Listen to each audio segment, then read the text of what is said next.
Welcome to Red Tech Channel, a new way to learn. So today we have to discuss about CT artifact. इस video के माध्यम से आपको बिल्कुल crystal clear हो जाएगा CT आर्टिफैक्ट के बारे में। वीडियो देखने के बाद आपको कोई भी डाउट्स नहीं रहेगा CT आर्टिफैक्ट से रिलेटेड। आपको अगर CT की जो है और वीडियोस देखनी है तो प्लेलिस्ट सेक्शन में CT प्लेलिस्ट है, उसमें आप जाकर देख सकते हैं। सो स्टार्ट करते हैं। पहला हमारा जो आर्टिफैक्ट आता है वो आता है हमारा बीम हार्डनिंग आर्टिफैक्ट। अब इसको आपने नाम से ही समझना है, बीम हार्डनिंग, यानी कि जो हमारी एक्सरे बीम है वो हार्ड होना। तो ऐसा एज्यूम किया जाता है कि जो हमारी एक्सरे बीम है वो मोनोक्रोमेटिक होती है और homogeneous basically in nature. Monochromatic और होमोजीनियस एक समानांतरी शब्द है, जिसका मतलब ये है कि हम यह सोचते हैं, एज्यूम करते हैं कि जो एक्सरे है वो सभी एरिया में बराबर बराबर जो है बटी होती है और उसी के आधार पर जो है पेनिट्रेशन करती है, ये हमें पता है। बट जब हम प्रैक्टिस में करते हैं तो हम ऑब्जर्व करते हैं ये कि जो एक्सरे बीम है वो पॉलीक्रोमेटिक है, यानी कि कहीं पर वो सॉफ्ट है, कहीं पर सेमी सॉफ्ट है, कहीं पर हार्ड है, कहीं पर अल्ट्रा हार्ड है, क्योंकि जो नंबर ऑफ जो एक्सरेज है, फोटॉन्स एनर्जी है, वो डिफरेंट डिफरेंट होती है। सो नेचर ऑफ जो एक्सरे बीम है वो हेट्रोजीनियस है और यू कैन से पॉलीक्रोमेटिक है। तो इसी के आधार पर जब एक्सरे मशीन से एक्सरे निकलती है और जो बॉडी है ह्यूमन बॉडी, उसकी जो थिकनेस है वो समान रूप से नहीं है पूरी ह्यूमन बॉडी में। तो जो ह्यूमन बॉडी से पास होती है तो कहीं पर जो है थिकनेस अलग है, कहीं पर ज़्यादा है।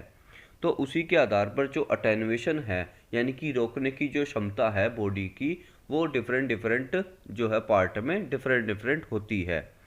कि कहीं पर अगर आपकी बोन है तो अटेनुएशन ज़्यादा है, कहीं पर बोन नहीं है तो वहाँ अटेनुएशन कम है, क्योंकि जो बोन वाला एरिया है, बोनी एरिया में एक्सरे जो है एब्जॉर्ब हो जाएंगे।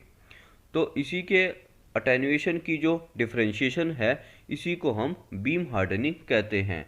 क्योंकि जो कहीं पर जो है बेसिकली इसी पॉलीक्रोमेटिक नेचर के है हमारी एक्सरे मशीन, और अटेन्यूएशन भी डिफरेंट डिफरेंस है। तो इससे जो डिटेक्टर पर कलेक्ट होते हैं हमारे जो एक्सरे बीम, वो हमारे डिफरेंट डिफरेंट होते हैं। तो इसी को हम कहते हैं बीम हार्डनिंग आर्टिफैक्ट। अब नॉर्मली हम जो एग्जांपल के रूप में देखें तो हेड के केस में सीटी हेड आपने किया होगा। तो सीटी हेड में इस एरिया में जो है बेसिकली यहाँ पर आप देख सकते हैं, यहाँ पर बिल्कुल क्लियर जो आपको जो है इमेज नहीं शो होती है, काफ़ी जो है आर्टिफैक्ट आते हैं। तो ये हमारा बीम आर्टिफैक्ट हार्डनिंग आर्टिफैक्ट होता है। जो ब्रेन इमेजिंग है उसमें जो थिकर एरिया है, यानी कि जो काफ़ी बोनी एरिया होता है, उसमें अटेन्यूएशन ज़्यादा होती है और पेनिट्रेशन जो है वो लेस होती है। तो जो डिटेक्टर पे है वो कम रिकॉर्ड की जाती है एक्सरे बीम। इसी के आधार पर जो पेरिफेरल है, बाहर का एरिया है, उस पर बेसिकली हमारा जो है पेनिट्रेशन ज़्यादा हो जाता है और एक्सरे जो है वो काफ़ी ज़्यादा मात्रा में रीच करते हैं डिटेक्टर की तरफ। तो ये आर्टिफैक्ट जो है ब्रेन इमेजिंग में भी होता है, इसको हम कपिंग आर्टिफैक्ट भी कहते हैं। तो आई होप आपको बीम हार्डनिंग के बारे में समझ में आ गया होगा कि जो एक तो हमारा एक्सरे बीम जो है वो पॉलीक्रोमेटिक इन नेचर होती है, इस वजह से जो है और बॉडी की जो थिकनेस है वो समान रूप से नहीं होती है, इसलिए अटेन्यूएशन जो है डिफरेंट डिफरेंस होती है। तो जब डिटेक्टर डिटेक्ट करता है तो बीम हार्डनिंग आर्टिफैक्ट प्रोड्यूस होता है इमेज पे। देन सेकंड आता है हमारा पार्शियल वॉल्यूम आर्टिफैक्ट। अब आपको नाम से ही समझ में आ गया होगा पार्शियल वॉल्यूम आर्टिफैक्ट। ये हमारा जो आर्टिफैक्ट है ये वोक्सल लेवल पे है। अगर आपको वोक्सल नहीं पता तो आप मेरी जो है प्रीवियस वीडियो देख सकते हैं सीटी की, उसमें मैंने अच्छे से डिस्कस किया है। तो वोक्सल बेसिकली हमारे स्लाइसिस और पिक्सल्स का बना होता है। तो दो अगर डिफरेंट स्लाइसेस ली जाती हैं, उनको रिकंस्ट्रक्शन करते हैं वोक्सल बनाने के लिए। तो जो दो स्लाइस है वो हमारी अलग अलग जो है बॉडी थिकनेस से पेनिट्रेट होकर हमें रिसीव हुई है।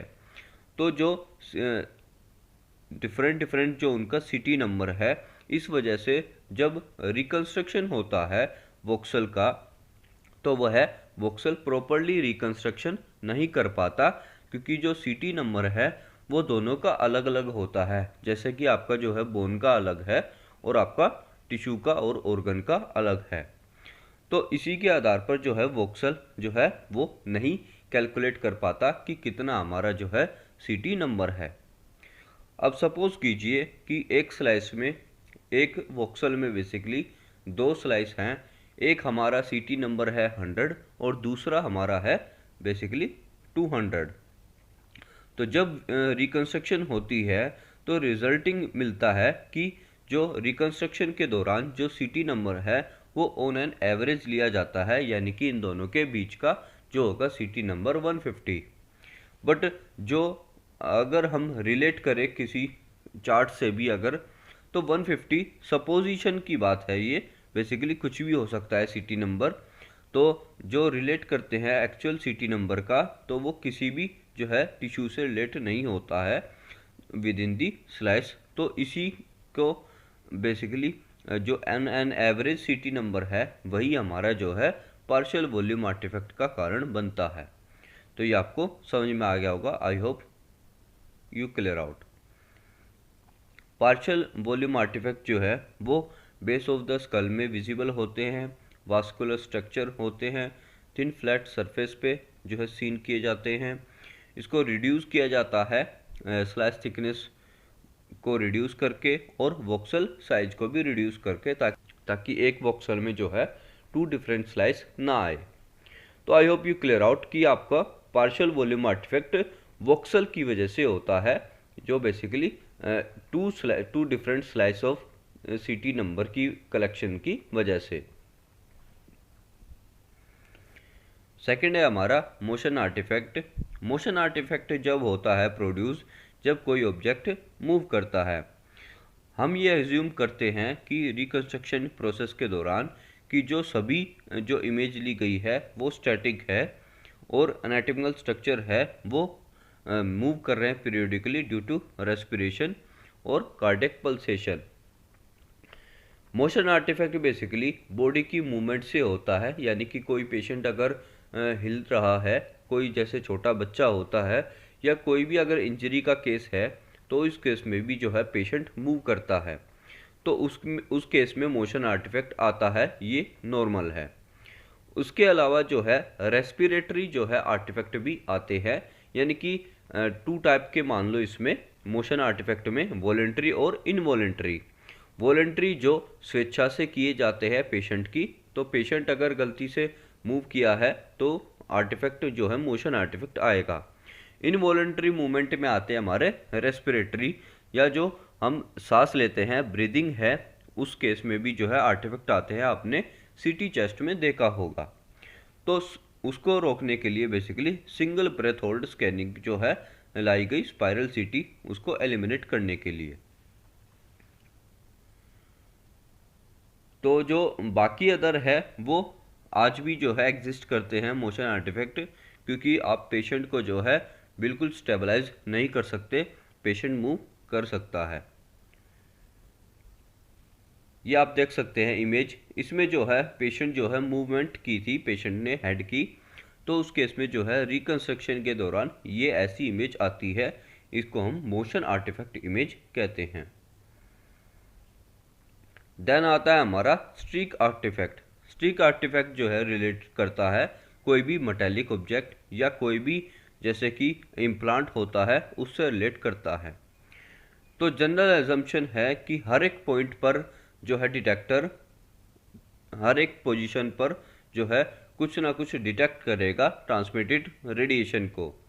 बट जब हमारा जो है मेटल इम्प्लांट होता है, मेटल इम्प्लांट या बेसिकली कुछ भी मेटेलिक होता है, तो उस केस में जो मेटल है उससे पूरी तरह से पेनिट्रेट नहीं हो पाती एक्सरेज, तो उसका जो गैप है वो क्रिएट हो जाता है, यानी कि जो मेटल है, मेटल से जो है क्रॉस करके डिटेक्टर पर जो है रेज वो नहीं रिसीव होती, तो उस एक सिंगल जो ट्रांसमिशन है उसका रिकॉर्ड नहीं आता। ये हमारे जो है बेसिक प्रिंसिपल के खिलाफ होते हैं जब हम इमेज रिकंस्ट्रक्शन करते हैं सिटी की इमेजेस की बेसिकली।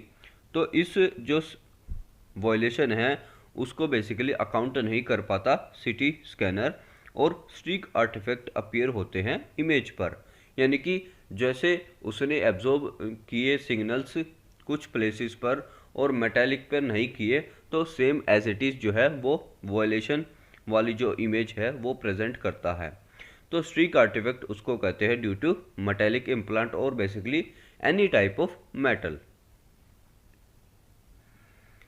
ये आप देख सकते हैं कोई भी है, जैसे ब्रेन के केस में भी होता है, सर्जिकल क्लिप्स होती है या कोई भी मेटालिक है, उन केस में ऐसी इमेज आती है, ये आपको ध्यान रखना होगा।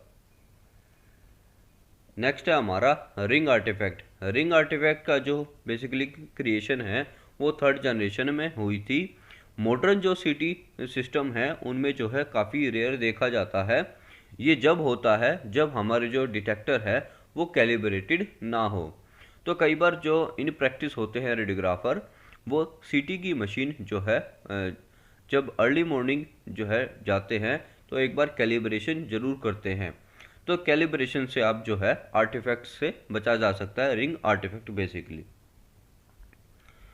उसके बाद डाटा एरर आर्टिफैक्ट है। डाटा एरर बेसिकली कुछ भी हो सकता है कि नॉन लिनियरिटी है ऑफ द डिटेक्टर असेंबली है, एनालॉग टू डिजिटल कन्वर्सेशन में डेफिशिएंसी हो जाती है कुछ, या कोई भी स्टैटिस्टिकल एरर होता है कंप्यूटेशन में और रिकंस्ट्रक्शन एल्गोरिथम में। तो इन सब का जो दिक्कतें हैं वो डाटा एरर आर्टिफैक्ट में आती हैं। तो ये थे हमारे सिटी आर्टिफैक्ट ऑन डिमांड जो है ये वीडियो मैं लेके आया हूँ।